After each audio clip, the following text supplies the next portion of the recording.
My name is Liam Ford. I've been asked to give a few remarks about the history of the parish.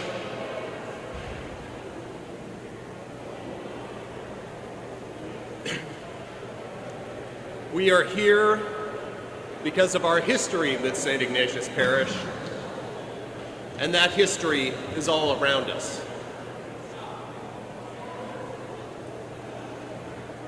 Can you not hear me, or can you hear me? Okay, all right. We are here because of our history with St. Ignatius Parish, and that history is all around us. This building exists because Chicago's Jesuit community knew the city needed a larger, more vibrant Catholic college, and what's now Loyola University was coming to Rogers Park. You can't hear?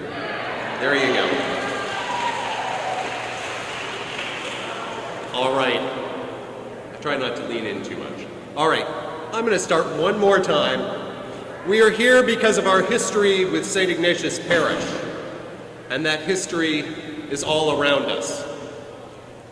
This building exists because Chicago's Jesuit community knew the city needed a larger, more vibrant Catholic college, and what's now Loyola University was coming to Rogers Park. But we were here first.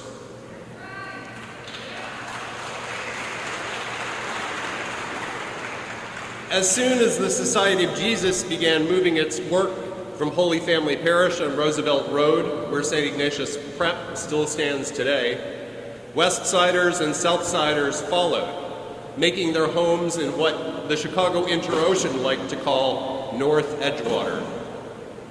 The original St. Ignatius Church was a modest wooden structure, opened in 1907 on the site where the Granada Theater would later rise at Devon and Sheridan. Loyola University relocated here a few years later. The Jesuits purchased property on Loyola Avenue, and the parish opened the first St. Ignatius School building in 1912. 5 years later, in 1917, Archbishop Mundelein dedicated this building. Graduates would line up in front of this altar, or the church's front steps, or in our auditorium each year, the culmination of their years of Catholic primary education.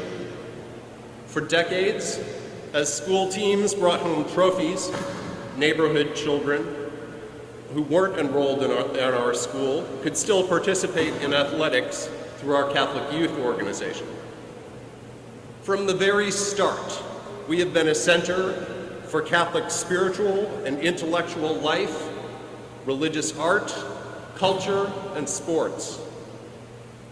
The parish has changed over its 114 years, even losing our founding order in 2000, but the Ignatian spirit endures. Many of the former West Side families that built this parish later left the city. New communities replaced them.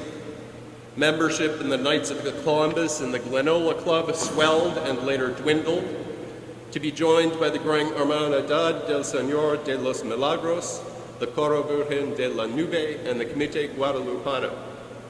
Holiday meals for those in need have been a staple here from early on, while since the 1970s, Ignatian Services has sponsored those meals and our food pantry.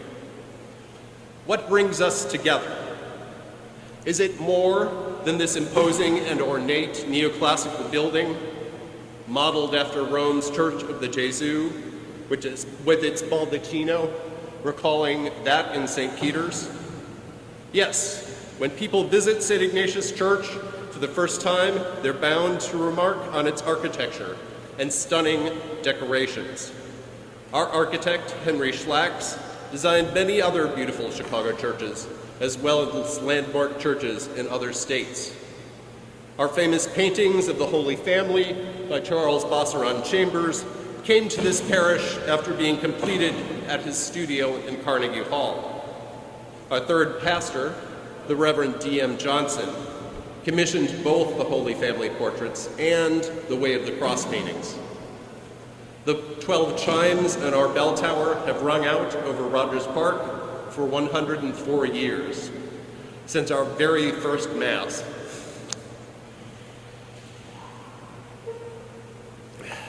Generations of parishioners and staff have played hymns during the year and Christmas carols during the holidays. A century-old electronic system marks the liturgy of the hours. During the dark days of the COVID pandemic, our building engineer, Pat O'Malley, and others played hymns at midday to cheer our neighbors in their isolation. In their beauty and even their flaws, churches like St. Ignatius give us an insight into the mystical body of Christ, the union of all members of the church, living and dead, and indeed all humanity. When they were school children, our grandparents and great-grandparents literally donated their pennies to build the baptismal font in which I and many of you were baptized.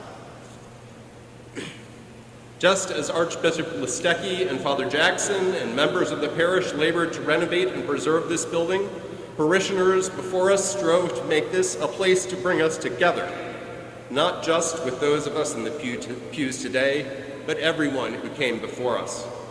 We are not just surrounded by the art of those who've gone before, but shielded by their prayers and lifted up by their sacrifice.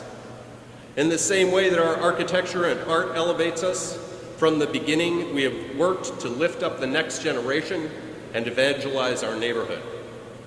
The lay people and religious who guided the parish knew that holding the cross in the middle of the world meant more than simply creating a school.